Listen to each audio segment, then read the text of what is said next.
Welcome to the 2017 Ferris State University football preview. I'm the voice of the Bulldogs, Rob Bentley, and joined by the head coach of Ferris State, Tony Annese. Coach, first of all, welcome, and I know you're looking forward and excited for the 2017 season. Yeah, here we go again. It's seems like every year it comes a little bit sooner, but we're all excited. How was the momentum from last season going to the semifinals? How has that carried over through the offseason? I think very well. Winter conditioning was really great, even though we had a short turnaround because we played all the way into December 10th. But winter conditioning was exceptional. Spring ball, great. We had some issues with spring ball in regards to the health of some of our guys because our season did go so long that we had to keep them out. But it really, worked to our advantage, I believe, because we developed depth and certain positions. And then, from all reports, the summer's gone great. A lot of guys up here working hard. We don't make it mandatory for them to be here, but a lot of young people who are really committed to themselves and committed to the success of the team and the program. So we're really excited.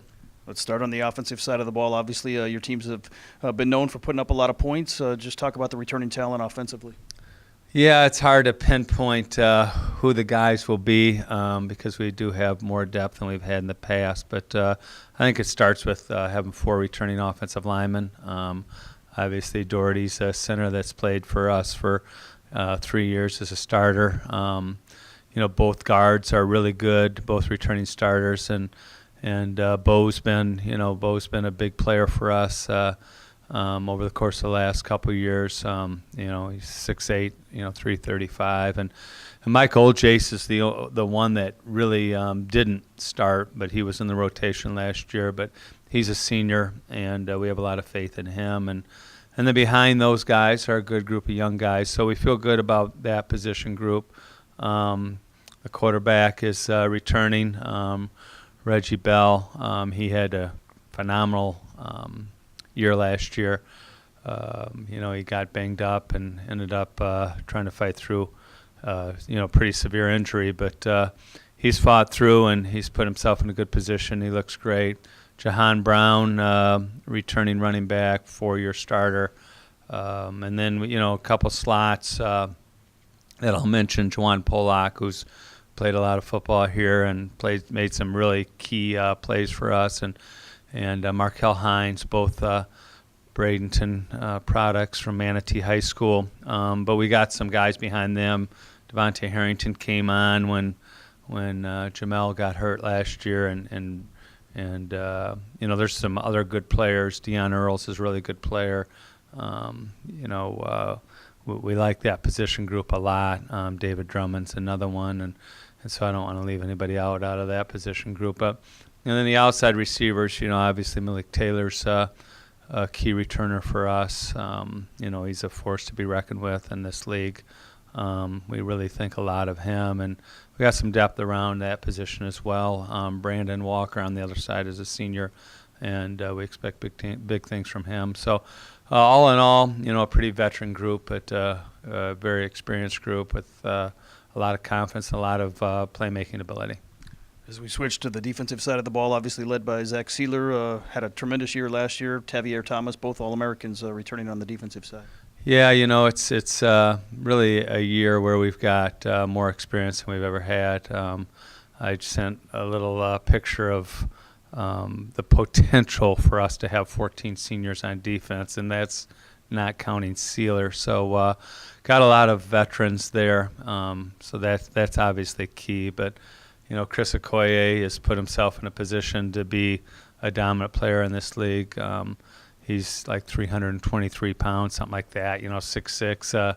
When he came in here, he was around the 400 mark, and so he's really worked hard and very impressive in his level of preparation, and so that's key because we've always been strong in the middle. Whether it be Corey Arnouts from last year or somebody else. Marcus Cribbs is really a strong interior defensive lineman, so that's important. Lance Sanders is also a senior. We expect big things from him. We got some young guys behind those guys, and so it's pretty important that we're strong there. Nick Mathieu Bay is a senior 3 technique that we really like a lot. Then the ends, you've got obviously Sealer, who's going to be a junior, but Dawsey has been a guy that started for 4 years here. He's obviously really a good player and a good pass rusher. Dylan Roney also is a key defensive end for us, who's been a starter for us. So you throw in Roney and Dawsey, and then you got Sealer at end. Sealer can move inside too, so that's critically important. And then we got some young guys behind those guys that we really feel good about that I won't mention. At linebacker, we got Nick Huckabee back, really a 6-year guy, but he's been critically important to us. And we got Trell Porter back, another senior who got a medical last year. So those are 2 seniors that we really think a lot of. At the strong safety, Devontae McGregor is a senior as well. And so some of these guys, have been around a long time now. On the outside, Tavi, you mentioned, who's been, a great corner for us. Javonte Alexander also had a lot of starts. Casey Zenner is a safety that's got a lot of starts for us. Kenny James, we think a lot of, who's a senior as well. So on and on with seniors. So there's more seniors than we've ever had here, and so I hope I didn't miss one. But there's a lot of seniors, and off the top of my head, that's a good group of guys. Obviously, special teams kind of been a hallmark of your teams as well. Just talk about the outlook for the special teams area. Yeah, well, Wyatt's back to kick extra points, field goals, and Jackson Dieterle, it was our kickoff guy last year. He returns. Jordan Hahn is our right-footed punter. Dieterle is a left-footed guy, so we'll see if he slots into the left-footed punting spot. We also have a true freshman that comes in that I anticipate could challenge to be a left-footed punter. So we try to get, the left-footed punter, right-footed punter, so we can continue with that scheme, because we ended up the regular season as the #1 net punting team in the nation, and that's critically important.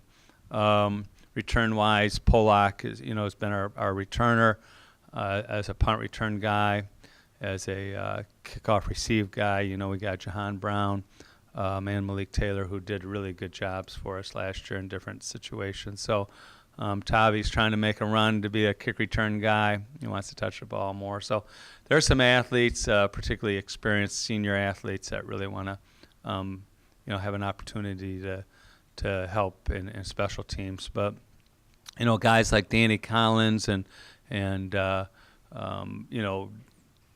different guys that plug in, Javon Shaw, plug into the special teams, or those guys are technically starters on special teams but play different positions as backups. But it's nice to have a bunch of guys that have played a lot, particularly in special teams, where they're confident about their assignment and passionate about going down and as a cover team and performing effectively. Talk about the schedule going into this year. Obviously, a tough non-conference game with Findlay. Some teams leaving the GLIAC. You've got Davenport coming in, and a couple programs being led by 2 of your former assistant coaches. Yeah, it's great to see. When you got a conference like the GLIAC and you've got 2 former assistants, now head coaches in the league, that's pretty cool. So I wish both of them well. Kyle comes in the third week of the season. It'll be our second game and his second game, but that'll be great to host Northern Michigan, and then Davenport and Sparky are towards the latter part of the season. But yeah, it's cool to see. The schedules, it's the same old grind. You got great teams early. Findlay's now a non-league game, 3rd year in a row we've been to Findlay, and hasn't been easy in the previous 2. So, we expect them to do a great job. They've got some real good players back. Their quarterback and receiver are as good as anybody in the league.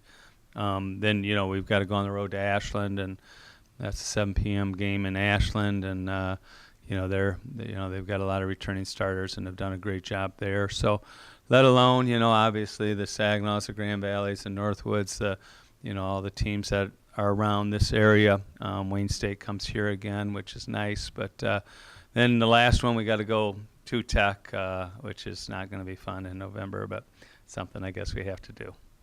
Finally here, as you get ready for fall camp, talk about what goes into the fall camp as you get ready to meet some of those expectations going in as the preseason number 2 team in the country. Yeah, I've really, after 30 years of being a head coach, I think I've figured out not to kill them during fall camp. So, even though there's new legislation that there's no, double practices, and we've been doing that for a couple of years now. We finally got smart to not, batter our guys, and so, health is critically important.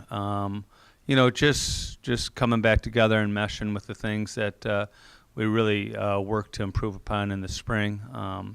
The spring was good. We did a lot of,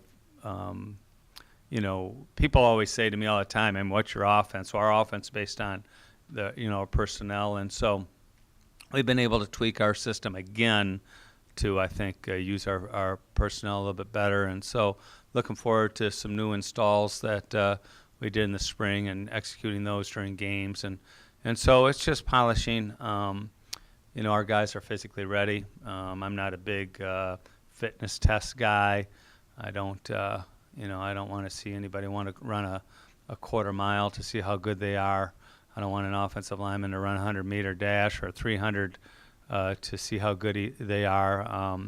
I think for the most part, our whole mantra was to have our guys come in, with the personal accountability to bring themselves back at a higher level, because if they don't, they'll lose their job. And so that's been the challenge. So we're feeling good about that. We feel good about the commitment our guys have made to bring themselves as the best version of themselves into the program starting when camp opens, and so we're excited that everybody's going to be ready. Well, Coach, looking forward to what should be an exciting season for the Bulldogs this fall. Thanks, Rob. I appreciate it. A reminder to follow the Bulldogs all season long at FerrisStateBulldogs.com.